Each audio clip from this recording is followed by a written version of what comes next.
오늘 말씀도 사실 행복한 가정을 위해서 우리가 어디에 순종해야 하느냐라고 하는 거에 대한 세 가지를 말씀을 드릴 텐데 좀 어려운 말씀일 수 있어요. 동의하기 쉽지 않은 말씀일 수 있습니다. 어찌 보면 오늘날의 가치와 좀 다르다라고 이질감을 느낄 수 있지만 여러분 이게 정답이에요. 여러분 이게 처음 가정을 만드신 하나님의 설계도예요.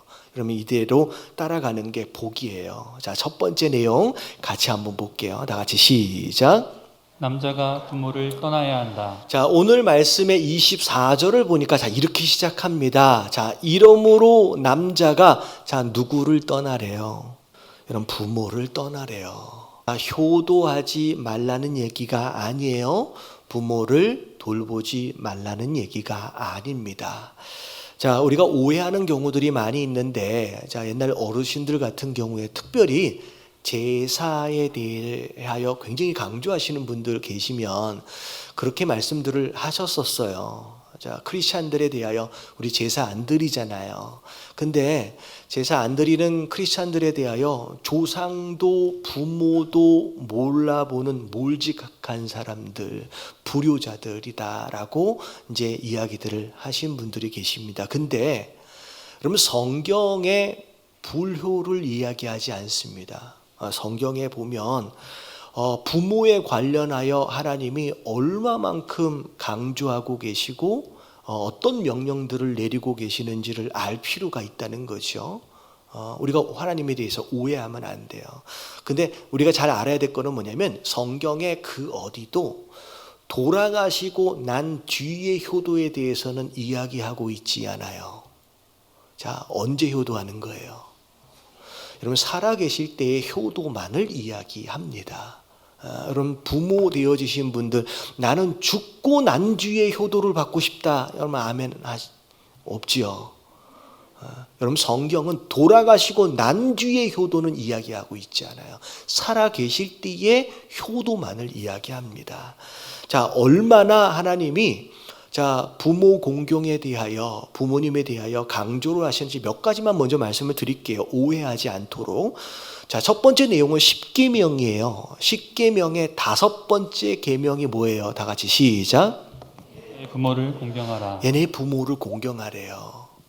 여러분 십계명은 전체적으로 하나님 사랑과 이웃 사랑으로 나누어져 있습니다. 근데 자, 부모를 공경하라고 하는 다섯 번째 계명은 이웃 사랑의 제일 앞에 나와 있습니다. 근데 단순히 부모를 많은 이웃들 가운데 한 부분으로 생각하지 않습니다. 왜냐하면 십계명의 다섯 번째 계명은 이웃 사랑의 한 부분이 아니에요. 제가 말씀드렸잖아요.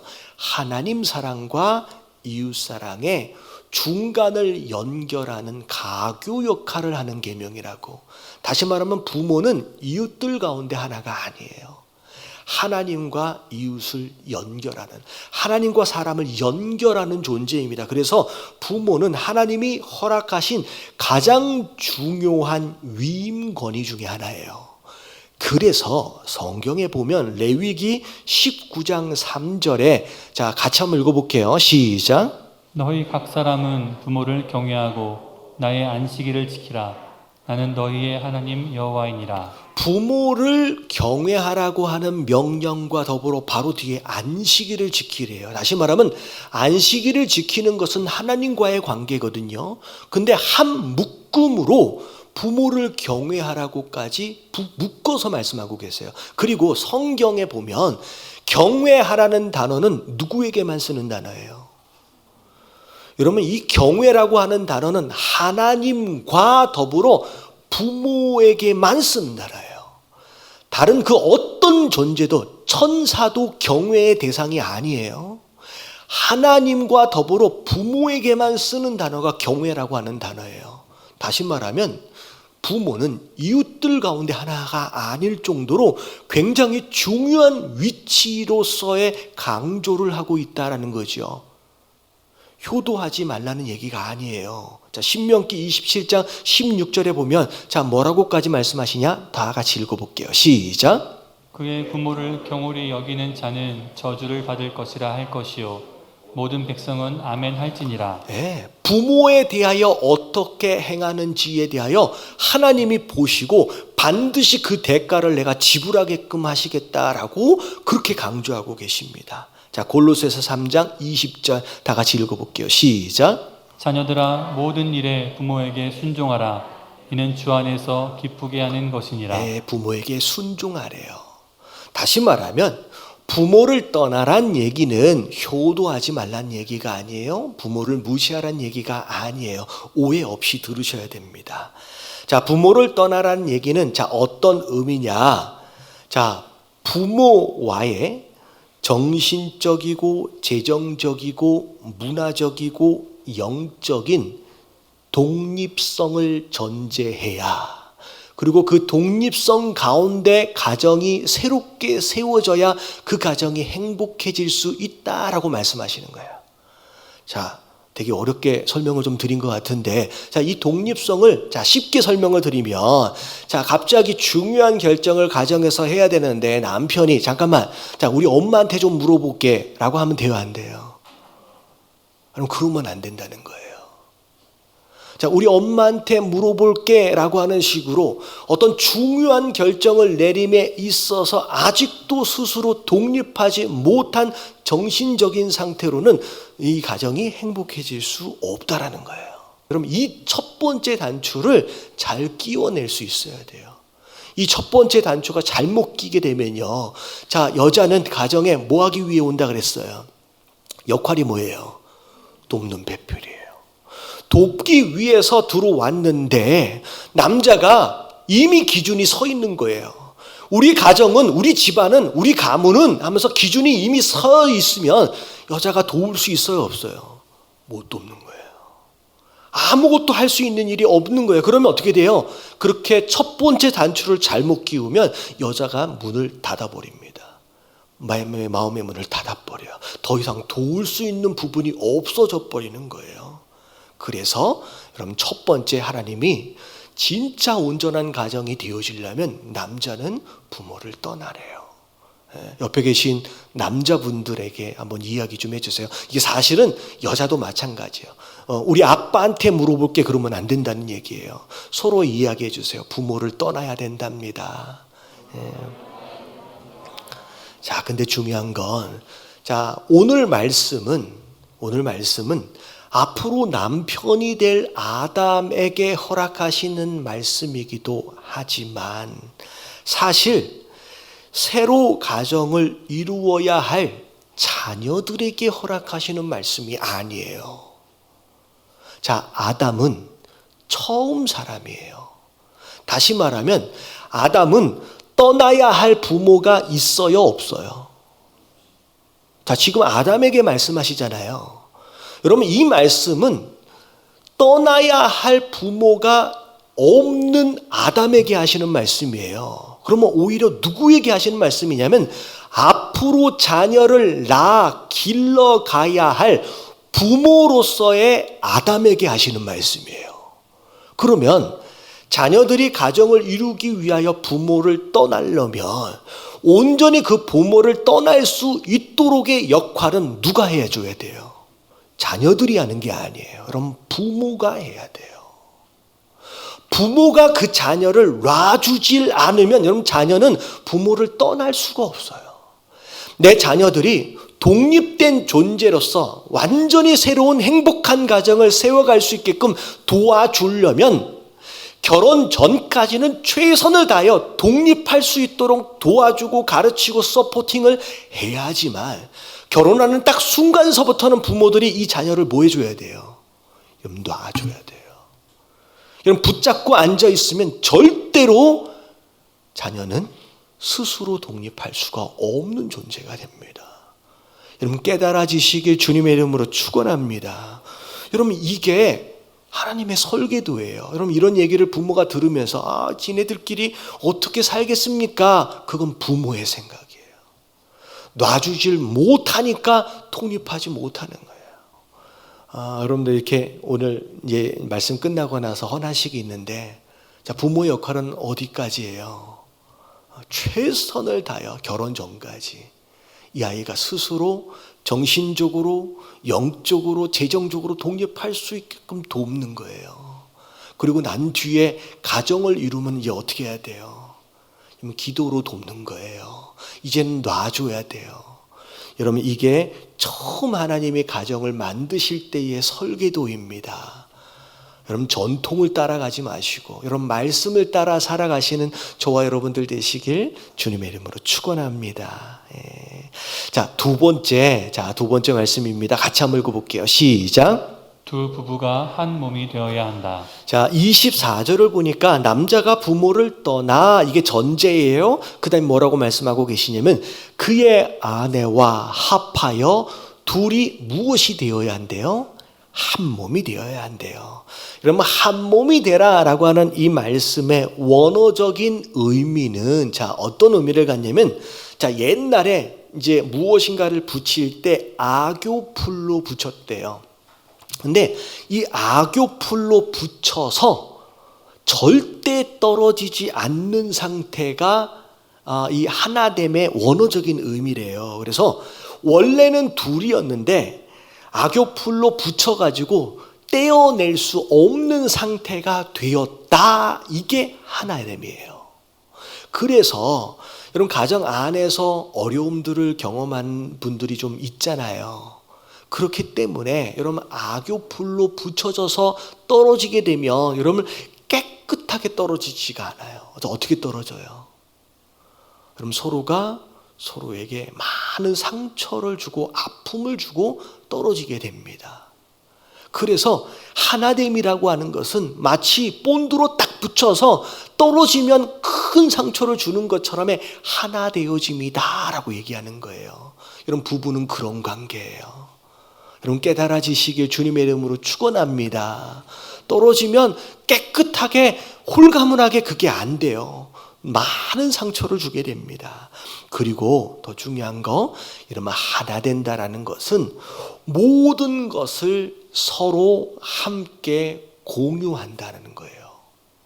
생각과 계획과 감정, 모든 것들이 서로 함께 공유되어진다는 거예요. 그래서 이 사람이 알면 이 사람도 알고, 이 사람이 아프면 이 사람도 아파야 돼요.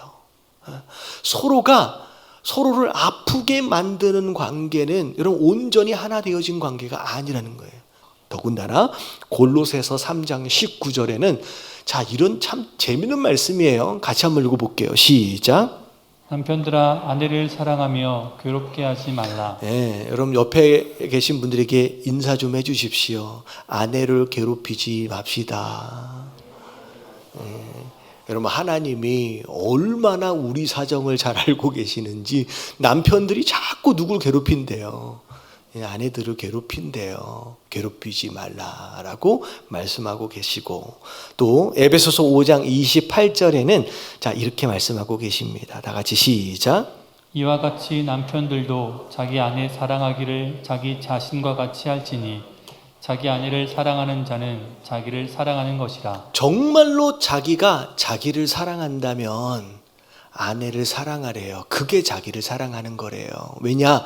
아내와 남편은 무엇이기 때문에? 한 몸이기 때문에. 정말로 나를 사랑한다면 아내를 사랑할 수 있어야 된대요. 자, 이렇게까지 얘기를 하니까 남자분들이 얼굴이 좀 어두워져 계세요. 남자만 잘해야 되나? 근데 여자도 마찬가지입니다. 그럼 한 몸이잖아요. 그래서 자, 오늘 두 번째 말씀은 부부는 한 몸이래요. 악교풀로 꽉 붙여져서 떼어내기 시작하면 그때부터는 서로가 망가지기 시작하는 거예요. 아픔을 주기 시작하는 거예요. 서로 한 몸임을 아는 가운데 여러분, 서로가 함께 한 몸으로서 모든 것을 함께 공유하실 수 있는 저와 여러분들 되시길 주님의 이름으로 축원합니다. 자, 마지막 세 번째입니다. 우리 같이 한번 읽어볼게요. 다 같이 시작. 가정은 상호 신뢰 속에서만 행복해질 수 있다. 자, 마지막 말씀이었어요. 25절. 아담과 그 아내 두 사람이 벌거벗었는데도 자, 뭐하지 아니했대요? 부끄러워하지 않았대요. 다시 말하면 가린 것이 없었음에도 불구하고 서로 부끄러워하지 않았다라는 얘기는 서로가 서로에게 부끄러운 일이 없어야 한다는 얘기예요. 여러분, 가정은 상호 신뢰감 속에서 행복이 누려지기 시작합니다. 자, 이 신뢰감이 깨어지면 그때부터 행복이 무너지기 시작하는 거예요. 정말 중요한 게 신뢰감이야. 서로가 서로에게 믿을 만한 존재인지가 중요하다는 거예요. 그래서 여러분, 서로에게 부끄러워할 만한 일들을 하면 돼야 한대요. 그러면 안 된다는 얘기예요. 안 된다는 얘기예요. 자, 누가 그런 얘기를 하더라고요. 요새 내가 아내에게, 그리고 내가 남편에게 떳떳하게 부끄러워할 만한 일이 전혀 없다라고 하는 것을 증명할 수 있는, 확인할 수 있는 가장 좋은 방법이 하나가 있대요. 그게 뭘까요? 그게 뭘 것 같아요? 요즘에 그게 핸드폰이래요. 정말 핸드폰을 남편은 아내에게, 아내는 남편에게 떳떳하게 보여줘도 부끄러워할 만한 게 없다라고 한다면 그것으로 정직함을 확인할 수 있다는 거죠. 이런 얘기를 하니까 누가 그런 얘기를 하더라고요. 목사님, 그래도 부부 사이에 사생활이라는 게 있습니다. 이렇게 얘기하시더라고요. 저는 사생활을 얘기하는 게 아니라 의도적으로 가려야만 하는 부끄러움이 스스로에게 있다라고 한다면 그것서부터 신뢰감이 떨어지는 거예요. 그것서부터 무너지기 시작하는 거예요. 아담과 하와가 벌거벗었어요. 아무것도 가린 것이 없는 상태이었음에도 불구하고 부끄러워했어요, 안 했어요? 부끄러워하지 않았어요. 부끄러워할 만한 일이 없었다는 얘기예요. 여러분, 서로가 서로에게 부끄러운 일이 없이 여러분 정직하게 그렇게 가정을 온전한 신뢰 안에서 세워갈 때만 그때 행복한 가정이 되는 거예요. 여러분, 그렇게 살아가시길 주님의 이름으로 축원합니다. 이렇게 얘기하니까 너 집에 가서 비밀번호 얘기해봐, 패턴 얘기해봐, 이렇게 확인하려고 하지 마시고, 자, 본인이 보여줄 수 있어야 돼요. 여러분, 그게 신뢰감이에요. 자, 오늘 마무리가 되어졌는데, 자, 시편 128편의 말씀을 보면 행복한 가정의 모습을 한 장에 이렇게 설명하고 있어요. 행복한 가정, 하나님이 허락하시는 건데, 자, 어떤 가정이냐? 자, 요 말씀 한 구절 한 번씩 설명드리고 마무리할게요. 자, 1절만 읽어봅니다. 시작. 여호와를 경외하며 그의 길을 걷는 자마다 복이 있도다. 자, 첫 번째 전제는 누군가, 사람이, 남자예요, 사실은. 하나님을 두려워할 줄 알아야 돼요. 그리고 하나님을 두려워할 줄 안다라고 하는 것에 대한 근거로 그의 길을 걸어가야 돼요. 자, 그의 길은 뭐냐면 말씀입니다. 내가 생각하는 내 세계관, 내 가치관, 내 경험, 내 생각을 내려놓고 하나님의 말씀이 옳다고 믿는 가운데 그분의 길을 가는 거예요. 말씀을 따라가는 거예요. 오늘 3주 동안 들어왔던 내용들 가운데 내가 동의하는 부분도 있지만 내가 동의하기 어려운 부분도 있을 거예요. 그럼에도 불구하고 내가 하나님을 두려워하기 때문에 그 말씀에 순종하기로 작정하는 거예요. 자, 그 사람에게 뭐가 있대요? 여러분, 복이 있대요. 여기서부터 행복한 가정이 시작이 돼요. 남편이 그런 존재로 세워져야 돼요. 그럴 때 그 사람에게 복이 임해요. 그리고 두 번째, 자, 네가 내 손으로 수고한 대로, 자, 성경은 자, 우리가 무엇으로 먹게 될 것을 이야기하고 있느냐? 네가 손으로 수고하고 땀 흘린 것에 대한 대가로 먹어라 라고 말씀하고 계세요. 다시 말하면 내가 땀 흘린 거, 내가 수고한 것이 아닌 요 행수로 운이 좋아가지고 더 큰 이익을 내가 먹겠다라고 하는 그런 근거의 돈벌이, 여러분, 이거는 성경적인 방법이 아니에요. 여러분, 남편 되어진 자들은 네가 손으로 수고해라, 땀 흘려라, 그것으로 너희가 먹게 될 것이라는 거예요. 그럼 옳은 방법으로 여러분 돈을 버시길 주님의 이름으로 축원합니다. 그리고 돈 벌기 위해서 일하지 말라 그랬어요. 남편에게 주신 하나님의 사명이 있어요. 사명을 이루는 자, 그 사람에게 2절 중간에 뭐라고 나와 있어요? 네가 시작. 네가 복이 되고 형통하리로다. 그렇게 인생을 사는 자에게 복이 된대요. 그런 남편이 그 가정 안에서 복이 된대요. 그리고 뭘 하든 형통함의 복을 받는데요. 이 시간 남성 되어지신 분들, 남편 되어지신 분들, 이 복을 받으시게 되길 주님의 이름으로 축원합니다. 그러면 3절에 무슨 일이 벌어지냐면, 가정 안에서 무슨 일이 벌어지냐면, 내 집 안방에 있는 내 아내가 뭐가 돼요? 결실하는 포도나무 같게 될 것이 돼요. 이런 복을 받으면 집에 있는 아내가 열매를 맺는 포도나무가 된대요. 여러분, 포도나무는 무엇을 의미하느냐? 이스라엘이나 근동 지방에는 포도나무를 많이 기릅니다. 감람나무와 더불어 함께 많이 기르는 나무가 포도나무예요. 왜냐하면 이스라엘 그쪽 동네는 땅이 석회질이 많아가지고 일반 우물을 먹으면요 배탈이 나요. 그래서 포도나무의 열매로 즙을 짜가지고 그걸로 주스를 해서 먹든지 술을 담가 먹든지 그것으로 수분을 섭취를 합니다. 그래서 예수님 당시에도 성찬식 할 때 뭘로 했어요? 포도주로 하잖아요. 그게 그냥 그들의 음료예요.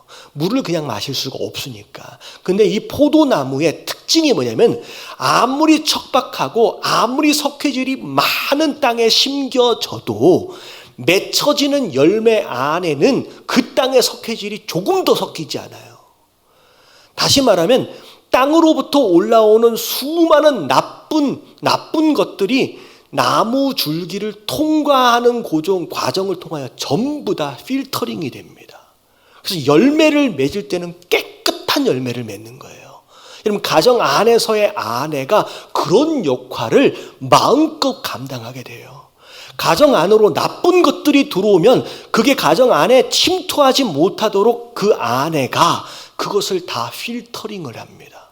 심지어 아버지와 자녀들 사이에서 좋지 않은 기운들이 왔다 갔다 할 때마다 그것의 필터링 역할을 해주는 게 아내가 된다는 거예요. 여러분, 이게 하나님을 경외하는 남자들 안에 주시는 복이에요. 여러분, 아내 되신 분들은 이 역할을 감당하시고, 여러분, 남편은 이 복을 받으시길 주님의 이름으로 축원합니다. 그리고 나중에 보면 내 식탁에 둘러앉은 자식들이 어떻게 된대요? 어린 감람나무 같을 것이래요. 아직 많은 열매를 맺지 못하지만 여러분, 소망이 되는 거예요. 기대가 되는 거예요. 보고만 있어도 기쁨이 되는 거예요. 여러분, 이스라엘은 큰 감람나무 한두 그루만 있어도 자녀들 대학까지 보내요. 그 나무 하나, 아직 큰 나무가 되지 않았지만 그 큰 나무가 막 기대되는 거예요. 보고만 있어도 배부른 거예요. 여러분, 자녀들이 그런 자녀로 성장해 간다는 거예요. 할렐루야. 이 복을 받길 원하시는 분 아멘 하십시다. 그러려면 4절 마지막 말씀 같이 한번 읽어볼게요. 시작. 여호와를 경외하는 자는 이같이 복을 얻으리로다. 첫 번째 단추예요. 뭐 해야 돼요? 하나님을 두려워하래요. 그래서 그 길을 걸어가래요. 그러면 이런 가정의 복을 받는다라고 말씀하시는 거예요. 여러분, 우리의 잘못된 문화가 있으면, 잘못된 전통이 있고 잘못된 습관이 있으면 여러분 다 내려놓으시고, 여러분 3주 동안 하나님 말씀하셨던 이 설계를 따라 순종하심으로 말미암아 모든 가정이 이 복을 누리시게 되길 주님의 이름으로 축원합니다. 아멘.